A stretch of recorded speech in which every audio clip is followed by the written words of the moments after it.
All right, y'all. Coulter here from H&S, and today it is March Drops Day. I'm going to go over the new coffees hitting the website this month. So let's jump right in. First up, a beautiful washed Caturra. This is from Tolima, Colombia. This is El Jardin, produced by Jorge Rojas. Jorge uses a very interesting technique on his farm to process washed coffees.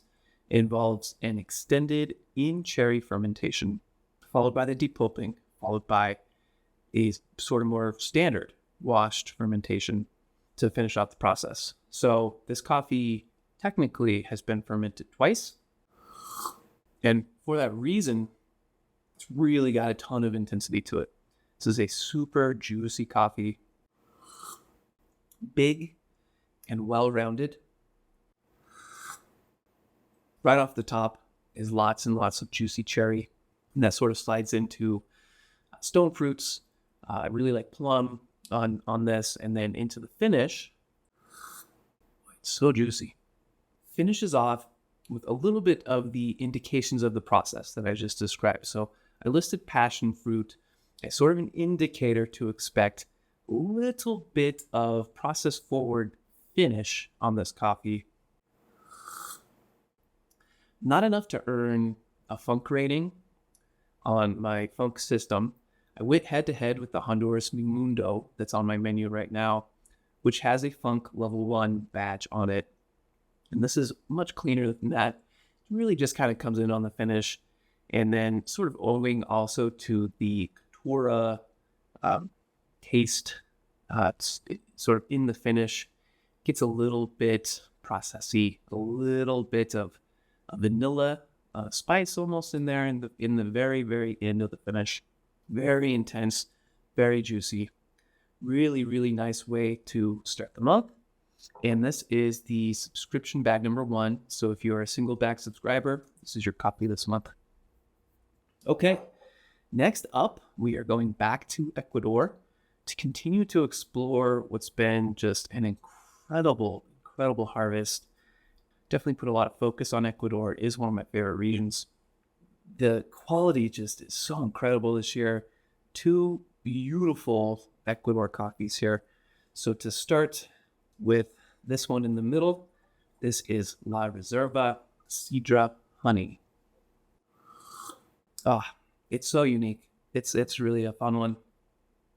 This is from Zamora Chinchipe, Ecuador. And the producers of this lot, we've got 2 producers, Richard Granda and Marlon Quevedo. And this is a honey processed Sidra. What's really stand out about this coffee is the incredibly unique notes that a honey process and a Sidra come together to present. And it's a lot of yellow. Starting off with yuzu. And so a lot of yellow, ripe citrus fruits to start this one off. And then go straight to grapefruit to sort of double emphasize that side of the citrus family. And into the finish with ginger candy. So these notes all together, if these were the straight fruits or if it was straight ginger, those would be pretty intimidating notes. But I want to emphasize that these are all very sweet versions of those notes. Not really a ton of overarching bitterness, pithiness, or dryness in this coffee. It's pretty sweet throughout. Big, huge intensity on this coffee, and it's a super short mouthfeel, very short finish. It really comes onto your palate, hits you with all those notes, and then it's over, and that's it. And as far as the processing goes, really just a simple honey process.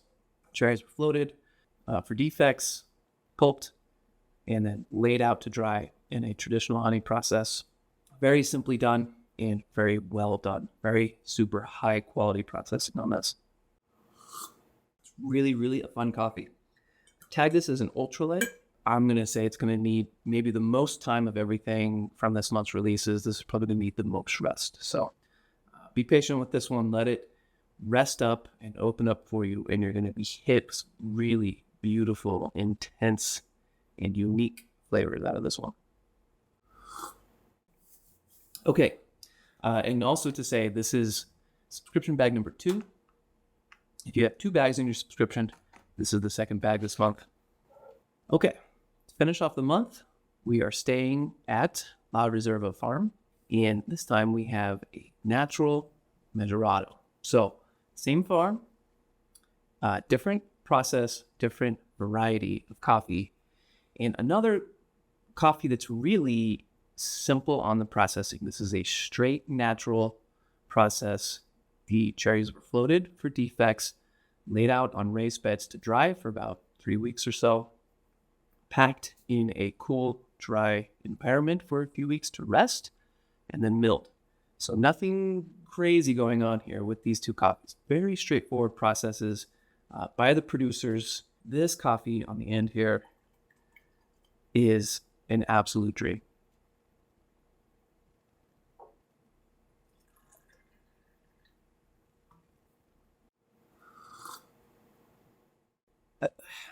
I'm a little bit speechless by this coffee. I'm not sure where to start, but every once in a while, something comes along and just knocks me off my feet. Surprises even me, with all of the work that I do, all of the preparation I do to try to make sure that I'm putting out a superior, high quality product. And then something comes along and still knocks me off my feet. That is this coffee, natural Mejorado. The interaction, again, of the process and the variety leads to an incredibly unique mouthfeel, very, very unique experience in this coffee. It's just so beautiful. To start with, I've listed Fruit Loops. Fruit Loops cereal. It's a very sweet, very berry focused taste from the top. Very close to a strawberry, close to a raspberry, depending on how you're brewing it. And then moving into that Mejorado middle sweetness that last month on the Arashi I described as marshmallow. It just has such big volume to it.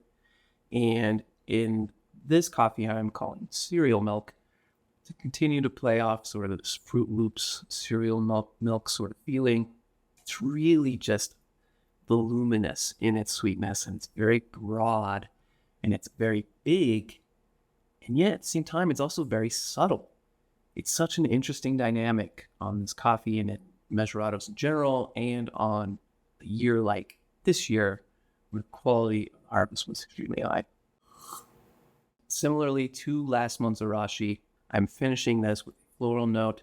This time I'm just saying flower shop. It's just so huge. It's so pungent. It is a big, big floral finish on this. It's just absolutely delightful. It was like eating Fruit Loops in a flower shop. It's just what hit me. And I'm playing off of that for all the notes.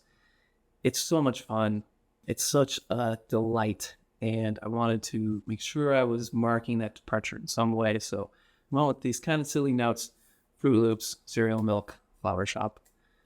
Whatever conspired to put together the series of events that leads to this type of coffee coming out and being possible is extremely rare and requires a lot of luck. And I think I'm going to be calling this coffee one of my best coffees of the year. I've not had really anything like that combination of a natural sort of berry feel to it, along with that big voluminous sweetness that's sort of huge but subtle, and then the pure pungency of florals in the finish. It's super unique, really beautiful, delightful, delightful coffee. Fruit Loops in a flower shop. Do not sleep on this one. I do sincerely think this is going to be one of my best coffees of the year right here. So, wonderful month again. it's really been fantastic. The last several months of releases have really been wonderful. A lot of behind the scenes labor paying off for me. We are not done with Ecuador, and we have a lot more Colombians coming in. So it's going to be a couple of months of awesomeness before we start looking at Kenya, Ethiopia. We'll see what comes with that. Oh, should probably go over recipes. So for recipes, the El Jardin, this is a light roast coffee, a washed Caturra, great balance, really rounded, great intensity, juiciness to it. I really enjoy a little bit of a gentle recipe on this. So I went 117 on the ratio. I coarsened up the grind from my normal standard recipe. And this is called the Gabby Gentle. So it was a 12-gram dose, 200 grams of water in total. And I really liked the play there between big intensity and the roundness of the flavor. Really a nice setup for that. For La Reserva, this ultralight honey Sidra. I am brewing this right now at 118 on the Gabby standard recipe. That is a 10-gram dose, 180 grams of water. I really like the flavor separation here and the clean nature of this cup. It really plays well, but it is very short and it does sort of finish very quickly. So knocking down the ratio might give you a little bit more to explore in this cup, but you probably will sacrifice some of the cleanliness of it. So be more in there. And then over here for the La Reserva, Mejorado, it's so subtle that you can play into that and get really nice flavor separation. And at the Gabby standard recipe, I noted that the floral finish was really strong jasmine. So you can separate that out really well. You can get strawberry, you can get raspberry, kind of that creamy sweetness in the middle and a jasmine finish. But for this brew today, I went the other way and I went to 116 Kino POB Men. Of course, that makes sense to everyone. That is the Kino grinder. As with the pour over burr, Kino POB. Men is extraction yield minimizing. I was aiming for about 20% extraction yield on this with a sort of higher proportionate TDS. That really intensifies the cup, presents a very big, huge flavor experience. And with that recipe is where I found Fruit Loops and a flower shop. So I really enjoyed that. This one is going to go all different ways. There's going to be a lot of great ways to enjoy this one. I think it's going to be super versatile. That's what I chose for this tasting today. So, all right, I think that's it for this tasting. Enjoy yourselves. Let me know how you're brewing these coffees. Let me know what's working for you. Be very excited to hear that. And that's it for now. All right, then. Take care. Bye.